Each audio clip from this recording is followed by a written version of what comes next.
मुशक्क़ अबरकत ज़िंदा जलाली अब्दी फ़तामन नाम ने सबको इस्लाम दी हो। आप सबको इस्लाम। कितने यहाँ पर जिंदा बैठे हैं? लग नहीं रहा मुझे। आप सबकी इस्लाम दी हो जी। आमीन। शुक्रगुजार हूँ खुदा सालूस का, जिसने मुझे हिम्मत बख्शी, तक़वियत दी कि मैं आपके सामने खड़ा हो सकूँ। उसके बाद शुक्रगुजार हूँ पास्टर रोबन भट्टी साहब का, भाई अब्राहम का, जिनके दिल से ये बात निकली कि मैं आपके सामने एक छोटा सा खादिम मसीह की मुनादी कर सकूं। और वाइस वजूदा मिनिस्ट्री का शुक्रगुजार उनकी मैनेजमेंट का, जिन्होंने मौका फ्राहम किया कि मैं आप सबके सामने कलाम खुदावंद की खिदमत कर सकूं। टाइम को मद्देनज़र रखते हुए अपने टॉपिक का आगाज़ करूंगा जो मुझे मिला पाकरू की हिदायत से, कि एक मसीह नौजवान अपनी ज़िंदगी को बाइबल के मुताबिक कैसे जी सकता है। एक मसीह नौजवान अपनी ज़िंदगी में बाइबल के करैक्टरिस्टिक्स को कैसे अपना सकता है। आइए मेरे साथ निकालिएगा बुजुर्गवास की किताब,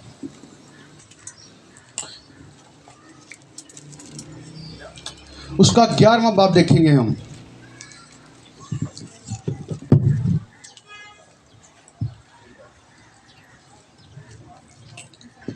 बुजुर्गवास की किताब उसका 11वां बाब, उसकी 9 से 10 आयत तक हम देखेंगे।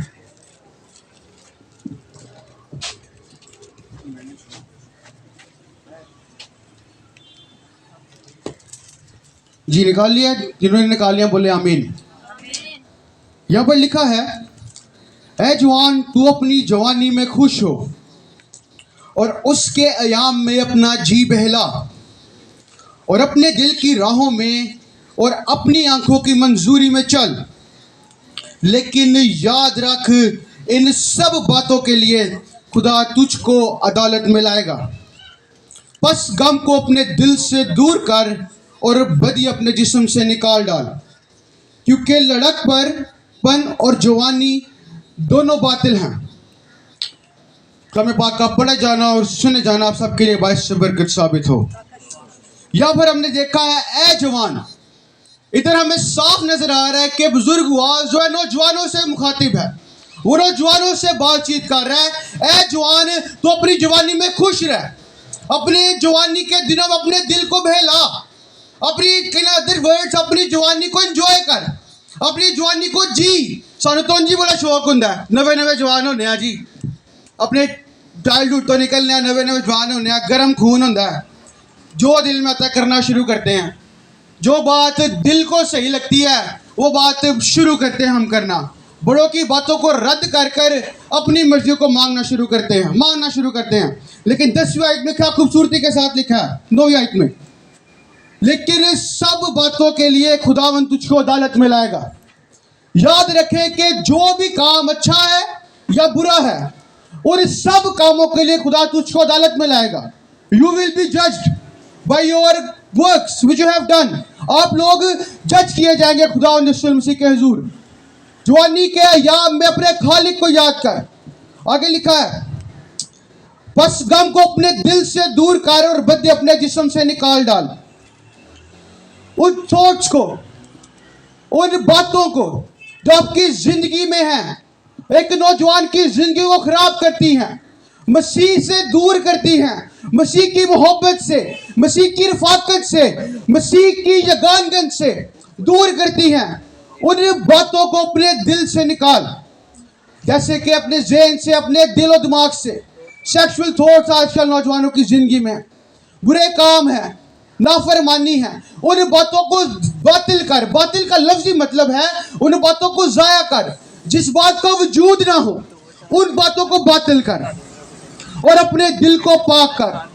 लड़कपन जवानी दोनों बातिल हैं, एक फेज है ये। बचपन के बाद जवानी है, जवानी के बाद बुजुर्गपन है, ये एक फेज है। अगर हम इस फेज में अपना आप को मसीह में कायम रखते हैं तो मेरा ईमान है कि हम बुढ़ापे तक भी मसीह के साथ कायम रहेंगे। आगे लिखा है,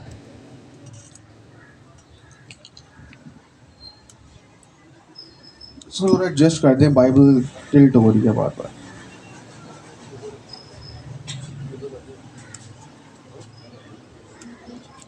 हमने दुनिया जैसा नहीं बनना। दुनिया जो है अव्वल किरदार अदा करती है हमें मसीह की मोहब्बत से जुदा करने के लिए। दुनिया की तरह नहीं बनना। जवान जो है बड़ी जल्दी कायल होते हैं एक दूसरे से। यंगस्टर जो है एक दूसरे को देखते हैं और अपनी कोशिश करते हैं हम अपनी ज़िंदगी में भी इस काम को अमली जामा पहनाएं। इस काम जो ये कर रहा है चाहे वो अच्छा है, बल्कि हम लोग तो बुरे काम जल्दी अडॉप्ट करते हैं कि इस काम को अपने दिल में, अपने काम में, अपने अमली जामा अपनाएं उसको। लेकिन पौलुस क्या खूबसूरती के साथ कहता है, दुनिया में तो रहो लेकिन दुनिया जैसे ना बनो, उसका हम शक्ल ना बनो, उनके जैसे काम ना करो। और क्या खूबसूरती के साथ याकूब के खत में लिखा है, दुनिया के बारे में बताता है हमें। आए मेरे साथ निकालिएगा याकूब का खत, उसका 4 बाब और उसकी 3 से 8 आयत तक हम पढ़ेंगे। दुनिया से दोस्ती लगाने के ताल्लुक से याकूब हमें बड़ी खूबसूरती के साथ बताता है क्या इसके फायदे हैं और क्या नुकसान हैं। याकूब का खत उसका 4 बाब उसकी 3 आयत से हम पढ़ेंगे जी, और 8 आयत तक पढ़ेंगे। तुम मांगते हो और पाते नहीं, इसलिए कि बुरी नीयत से मांगते हो ताकि तुम अपनी ऐशो इशरत में खर्च करो। ऐ ज़िना करने वालों, क्या तुम्हें मालूम नहीं कि दुनिया से दोस्ती रखना खुदा से दुश्मनी करना है। पर जो कोई दुनिया का दोस्त बनना चाहता है वो अपने आप को खुदा का दुश्मन बनाता है। क्या तुम ये समझते हो कि किताब मुकद्दस बेफायदा कहती है, जिस रूह को उसने हमारे अंदर बसाया है क्या वो ऐसी आरजू करती है जिसका अंजाम हसद हो? वो तो ज्यादा तौफीक बख्शता है। इसलिए आया है कि खुदा मगरूरों का मुकाबला करता है मगर फरोतनों को तौफीक बख्शता है। बस खुदा के ताबिया हो जाओ और इब्लीस का मुकाबला करो, वो तुमसे भाग जाएगा। खुदा के नजदीक जाओ और वह तुम्हारे नजदीक आएगा। ए गुनाहगारों, अपने हाथों को साफ करो और ए दो दिलों, अपने दिलों को पाक करो। इधर हमें इस वर्ष में हमें 4 मेन पॉइंट्स मिलते हैं जी। लिखना चाहे तो लिख सकते हैं। पहला हमें पॉइंट मिलता है दुनिया का दोस्त और खुदा का दुश्मन। दूसरा पॉइंट हमें मिलता है खुदा मगरूरों का मुकाबला करता है और फरोतनों को तौफीक बख्शता है। तीसरा पॉइंट जी, शैतान का मुकाबला करो तो वह तुमसे भाग जाएगा। चौथा पॉइंट, खुदा के नजदीक आओ तो वह तुम्हारे नजदीक आएगा। पहला पॉइंट हम इसकी वजाहत ऐसे कर सकते हैं कि दुनिया से दोस्त से मुराद यह है जो दुनिया के उलझनों में, दुनिया की चीजों में, दुनिया में फंसा है। जाहिर सी बात है कि अगर दुनिया जैसा है तो खुदा से तो दूर ही है। साफ लिखा है याकूब के खत में कि दुनिया का दोस्त यानी खुदा का दुश्मन। जाहिर सी बात है वो दुनिया की उलझनों में अपने कामों में मसरूफ है, अपनी ऐशो इशरत में मसरूफ है, खुदा की रिफाकत से दूर है, दुनिया के रंगों में, दुनिया की भीड़ में है। दुनिया जैसा है, जेड़े कमी दुनिया नू लांदी है उसे कमी है, जेड़े राय दुनिया नू चलांदी है उसे पैटर्न ते चलदा पे। उसकी जिंदगी में मसीह नहीं है, उसको नई पैदाइश का तजुर्बा नहीं है, उसको पता ही नहीं है, वो अनजान है इन बातों से कि मसीह के क्या प्लान्स हैं मेरे लिए, मसीह के क्या मंसूबे हैं मेरे लिए। इन सब बातों को वो बातिल करता है, भूला बैठा है सब कुछ। और जो दुनिया का दोस्त है उसके बारे में लिखा है दुश्मन है वो। इन अदर वर्ड्स इब्लीस दा सज्जन ते खुदा दा दुश्मन, जो सबसे बुरी बात है हमारे नौजवानों के लिए।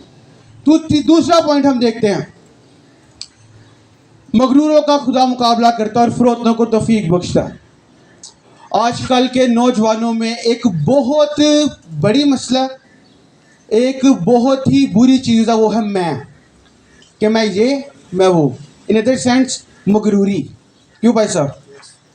इन अदर सेंस कि अपने आप को बड़ा समझते हैं, अपने आप को बुलंद तर समझते हैं, अपने आप को ऊंचा करते हैं हर बात में। आजकल के नौजवान ते 20,000 कमा लेन, ये कहते हैं जी मैं है तो मैं वो नहीं।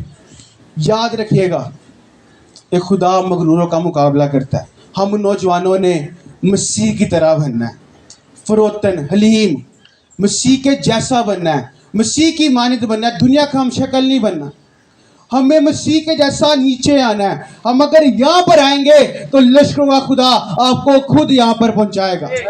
अगर हम ऊपर नीचे से शुरू करेंगे तो क्या पता बादशाहियां हमारे लिए हैं, क्या पता तख्त हमारे लिए हैं, क्या पता दुनिया की हर ऐशो इशरत जिसकी हम सिर्फ तमन्ना ही करते हैं, जो हमारे दिल में आरज़ू ही रहती है, क्या पता इन फ्यूचर वो आपकी ब्लेसिंग्स हैं। एक शर्त है, हमने आपको अपनों नीचे करना है। अपने आप को नीचे करेंगे तो खुदा आपको ऊपर करेगा। तीसरा पॉइंट हम देखते हैं, शैतान का मुकाबला करो तो तुमसे, ये बहुत ही फेमस वर्स है और यकीनन हर नौजवान को आती है ये वर्स। यहाँ पर लिखा है शैतान का मुकाबला करो तो वो तुमसे भागेगा।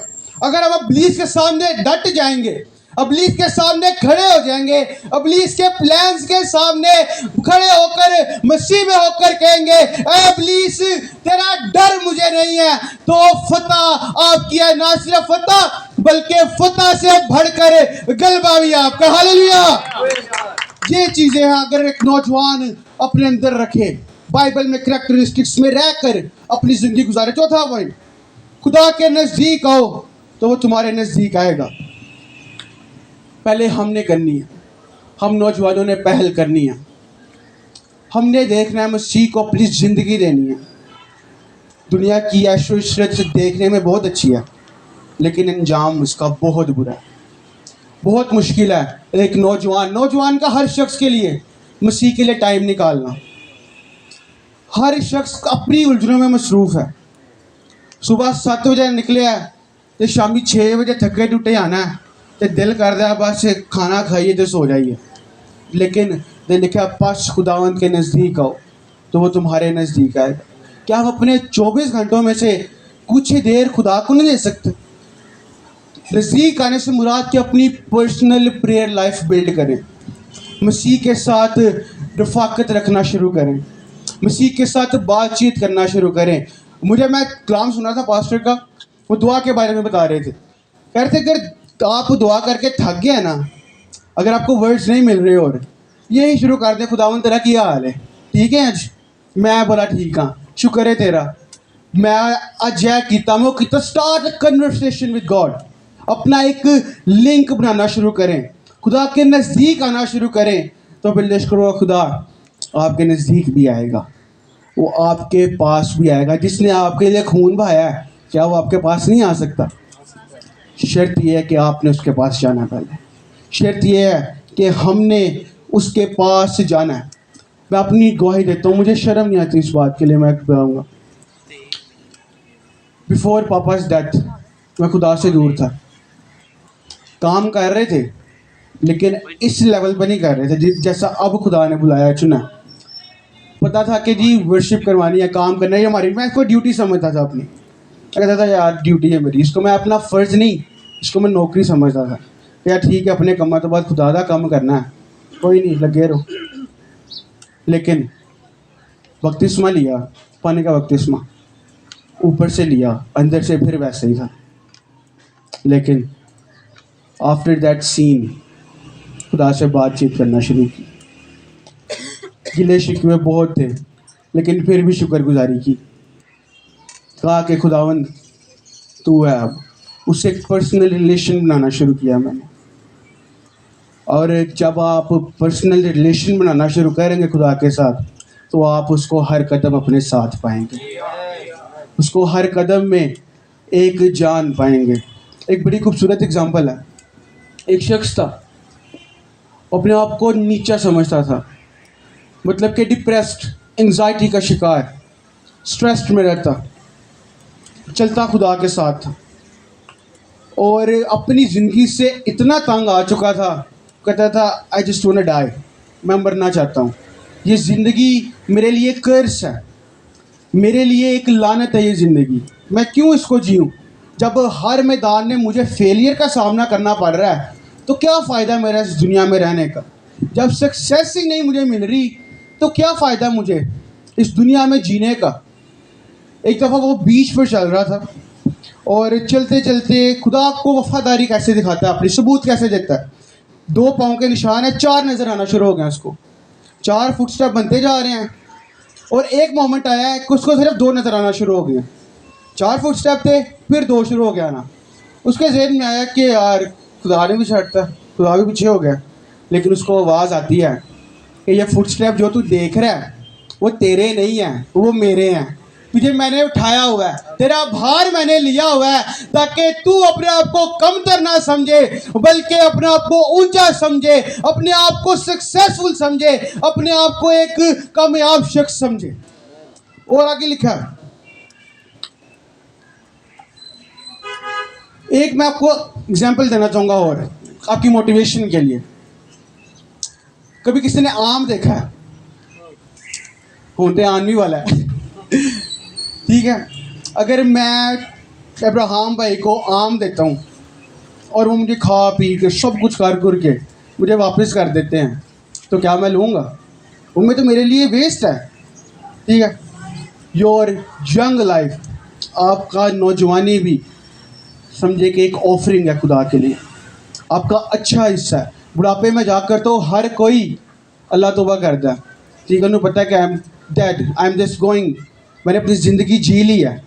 लेकिन योर यंग लाइफ, आपकी नौजवानी अच्छा हिस्सा है। यकीन समझे खुदावंद के हजूर, अगर आप नौजवानी में ही मसीह को, अपने खालिक को याद करना शुरू करते हैं तो आपको कभी नहीं छोड़ते एंड तक, वो हमेशा आपके साथ रहता है। अपना अच्छा हिस्सा, अपनी जवानी मसीह को देना शुरू करें।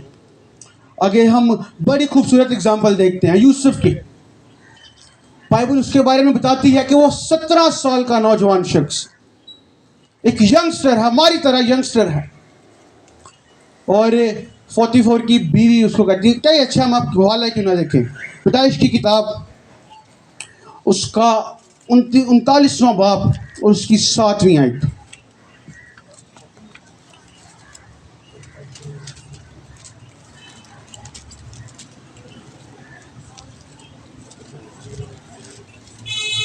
ये निकाल दिया?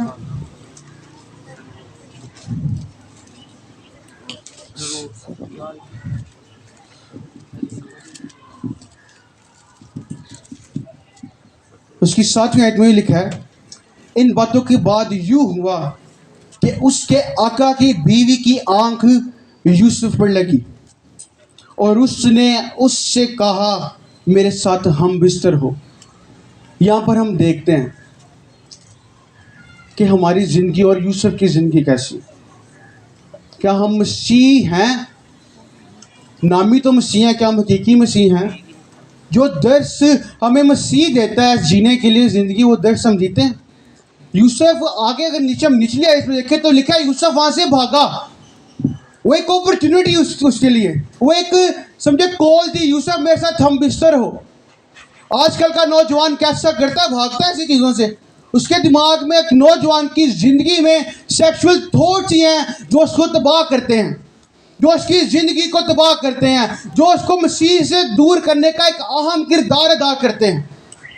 और गति यहाँ तक है इस दुनिया में कि औरत औरत के साथ और मर्द मर्द के साथ। लेकिन हम यूसुफ को देखते हैं कि वो भागा वहाँ से, और उसके लिए आजमाइश थी। उसको पता था कि अगर मैं ऐसा करूँगा तो मैं गुनहगार ठहरूंगा मसीह की नज़र में। उसको पता था अगर मैं ऐसा करूँगा तो जो रास्तबाजी मेरे अंदर है वो ख़त्म होगी, वो दूर होगी, वो बातिल होगी मुझसे। लेकिन वो वहाँ से भागा। उसने उस अपॉर्चुनिटी को अवेल नहीं किया, उसने उसको रद्द किया। हमने भी देखना है कि क्या हम उस अपॉर्चुनिटी, ऐसी अपॉर्चुनिटीज़ को अवेल कर रहे हैं या ज़ाया कर रहे हैं, ज़ाइल कर रहे हैं, बातिल कर रहे हैं उनको। क्या हम उन अपॉर्चुनिटीज़ को अवेल कर कर खुदा से दूर जा रहे हैं, या उन अपॉर्चुनिटीज़ को बातिल कर कर मसीह के नज़दीक आ रहे हैं, या मसीह की रिफाकत में आ रहे हैं, या मसीह से मुलाकात कर रहे हैं। हमने ऐसी चीज़ों से भागना है। और इब्लीस भूखे बब्बर की तरह चिल्लाता और फाड़ता फिरता है कि किसको मैं फाड़ूं, किस नौजवान की ज़िंदगी को मैं पकड़ूं, किस नौजवान की ज़िंदगी को मैं मसीह से दूर करूं। और हमने ऐसा होने नहीं देना, हमने ऐसा करना ही नहीं है। और हमें मसीह में होकर एक मजबूत, एक अच्छा मसीह नौजवान बनना है, जिसके चलने फिरने से पता चले कि ये मसीह नौजवान है। जिसके उठने बैठने से पता चले कि ये मसीही है। अगर वो गुनाहगार होता तो शायद बाइबल उसके बारे में यहाँ तक ही ख़त्म कर देती, ये लिखा भी ना जाता उसके बारे में। लेकिन यूसुफ को उस ज़माने से लेकर आज तक याद किया जाता है कि वो एक रास्तबाज, राइशियस यंगस्टर और मरते दम तक मसीह के साथ चलने वाला था। याकूब के खत में उसके तीसरे बाब उसकी 11वीं आयत में बड़ा खूबसूरती के साथ लिखा है, क्या एक ही चश्मे से खारा पानी और मीठा पानी निकल सकता है? क्या एक ही जगह से ब्लेसिंग एंड कर्स निकल सकती है? क्या एक ही जगह से पॉजिटिविटी और नेगेटिविटी निकल सकती है? हरगिज़ नहीं। हमने ऐसा बनना है कि हमारे में से ब्लेसिंग्स निकले, हमारे में से पॉजिटिविटी निकले, हमारे में से मसीह की बातें निकलें। और क्या ही अच्छा है, एक मसीह नौजवान की ज़िंदगी में से मसीह इज़्ज़त और जलाल पाए। उसके आगे हम देखते हैं, जो अंदर होता है वही बाहर आता है। क्या हम अच्छी चीज़ें अडॉप्ट कर रहे हैं कि हम बुरी चीज़ों को अडॉप्ट कर कर मसीह की मोहब्बत, उसकी कुर्बानी, उसका कफ़ारा से दूर जा रहे हैं? उसके कफ़ारा को इन अदर वर्ड्स ज़ाया कर रहे हैं हम नौजवान, उसको अवेल नहीं कर रहे। उसका खून, उसकी कुर्बानी को हम नौजवान ज़ाया कर रहे हैं। और जो नौजवान अपनी ज़िंदगी मसीह को दे देता है, क्या पता वो आने वाला पास्टर है, क्या पता वो आने वाला मुबशर है, क्या पता वो आने वाला इवेंजलिस्ट है, क्या पता वो डीकन एल्डर चर्च में हर तरह की रिस्पॉन्सिबिलिटीज़ को अदा करता है। ज़िंदगी में 3 बात याद रखिएगा, मैंने इस बात को पल्ले बांधा हुआ। एक नौजवान की ज़िंदगी को 3 चीज़ें ख़राब करती हैं। कितनी चीज़ें ख़राब करती हैं? आवाज़ नहीं है। कितनी चीज़ें ख़राब करती हैं? अगर आप लिखना चाहें तो लिख सकते हैं। एक दौलत, एक शोहरत और एक ऑपोजिट जेंडर। ये 3 चीज़ें मैं दोबारा रिपीट करूँगा, दौलत, शोहरत और ऑपोजिट जेंडर। ये 3 चीज़ें हैं जो अव्वल किरदार अदा करती हैं। हद से ज़्यादा अगर हो जाए ये चीज़ें तो वो जवान की ज़िंदगी को तबाह कर देती हैं। और ज़बूर की किताब में क्या खूबसूरती के साथ दाऊद कहता है, उसके 127 बाप में, ज़बूर 127 उसके 5th वर्स में, आए मेरे साथ निकालिएगा, आखिरी रेफरेंस उसके बाद मैं ख़त्म करने को। ज़बूर 127 127 उसकी 5वीं आयत। जो निकाल ले वो ज़रा उन बुलंद आवाज़ से पढ़े। ज़बूर 127 उसकी 5वीं आयत। जो नौजवान निकाल ले वो ज़ोर से पढ़े ताकि एंड तक आवाज़ जाए आपकी। पढ़ने को मैं भी पढ़ सकता हूँ, लेकिन ये आपकी मोटिवेशन के लिए वर्ड्स है। ज़बूर 127 और उसकी 5वीं आयत। खुश नसीब है वो आदमी जिसका तरकुश उनसे भरा है। जब वो अपने दुश्मनों से फाटक पर बातें करेंगे तो शर्मिंदा ना होंगे। आमीन। हमें फतहमंदी, मैंने पहले बताया, फतहमंदी मिली है, हमें रास्तबाजी मिली है, उसको ज़ाया नहीं करना। हमें एक अच्छा सोल्जर बनना है मसीह के लिए, एक अच्छा सोल्जर बना। और नीचे वर्ष में लिखा है कि एक नौजवान ऐसा जैसे तीर के, कमाल के हाथ में तीर, ठीक है। तीर मैं आपको बताता चलूँ कि तीर आम नहीं है। तीर को बनाने के लिए भी अलग लोग होते थे जंग में। तीर के लिए एक मखसूस लकड़ी थी जो उसमें लगाई जाती थी, एक मेटल जो बनाया जाता था उसके लिए, स्पेशली क्रिएट किया जाता था उसके लिए। उसको स्पेशल कुम्हार कहते हैं, बनाने वाला लकड़ी कारपेंटर को बुलाया जाता था तीर के लिए। और उसकी देखभाली के साथ एक एक चीज़, एक एक इंच को देखा जाता था कि क्या ये तीर जिस डायरेक्शन को जाएगा क्या लगेगा कि हवा के साथ इधर उधर ना हो जाए, क्या हवा के साथ वो अपनी डायरेक्शन ना चेंज कर ले। स्पेशल लोग होते थे जो एक तीर को बिल्ड करते थे, बनाते थे। और हमने ऐसा तीर बनना है जो इब्लीस के माथे पर जाकर लगे, जो इब्लीस के लिए बाइस से शिकस्त साबित हो। दाऊद के हाथ में कितने पत्थर थे? 5 पत्थर थे। कितने पत्थर से मारा? 1 पत्थर से मारा, फलाखन के साथ। उस इन अदर वर्ड्स थियोलॉजियन उसकी ट्रांसलेशन ऐसे करते हैं, इंटरप्रिटेशन ऐसे करते हैं, तीर की तरह लगा उसको, तीर जैसा लगा। एक मामूली पत्थर इतने बड़े गोलियत को जाति जूलियत को मार सकता था? वो तो लद था अपने असलों के साथ, अपने हथियारों के साथ। एक आर्मर उसने मेटल का पहना हुआ है, हेलमेट पहना हुआ है, ये उसकी प्रोटेक्शन हुई हुई है ऊपर से लेकर नीचे तक। सिर्फ एक पत्थर के साथ तीर की तरह लगता है और जाति जूलियत उसी टाइम वहां पर गिर जाता है। Hallelujah, hallelujah. उसी टाइम उसको शिकस्त मिलती है। क्यों? क्योंकि वो मसीह उसके साथ, वो लश्करों का खुदा उसके साथ। कोशिश करें कि मसीह को अपने साथ पाना शुरू करें। हम नौजवान, हमारी ज़िंदगी, हमारी दौड़ बहुत लंबी है, ने बहुत दूर तक भागना है, आमीन। लेकिन याद रखिएगा कि मसीह को साथ लेकर भागना है। जब मसीह होगा ना तो किसी बात की फिक्र नहीं होगी। यू आर वर्दी, आप लोग अनमोल हैं, आप लोग खून खरीदे हैं। इस चीज़ को ज़ाया मत कीजिएगा। आज की कॉन्फ्रेंस जो वॉइस ऑफ जूदा मिनिस्ट्रीज की तरफ से मुनक्किद की गई है, इसको एज अ लेसन लीजिएगा। क्या खुदावंद मेरी ज़िंदगी से खुश है? क्या खुदावंद मैं वैसी ज़िंदगी जी रहा हूँ जैसी तेरे कलाम में लिखी है? क्या मैं दो तरफा ज़िंदगी जी रहा हूँ या एक तरफा ज़िंदगी जी रहा हूँ? हम देखें इस बात को, गौर करें, अपने स्वर को, आंखों को बंद करें और गौर करना शुरू